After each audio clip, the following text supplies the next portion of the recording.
gawing mga ganito, mga basahan, mga bag.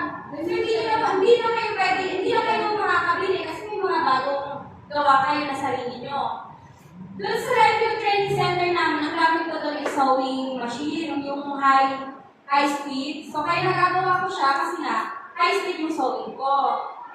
So, kaya, kung gusto nyo mag-training, pwede naman kayo pumunta sa Barangay Talipapa para ma-train kayo, ma-tutor ko sa inyo yung mga ginagawa ko. Tapos, ito yung magandahan sa atin kasi nakakalis tayo ng basura. Di ba minsan tinatapon na lang natin yung mga damit ng mga luma. So, ito, pwede natin mapakinabangan. Yun lang, maraming salamat.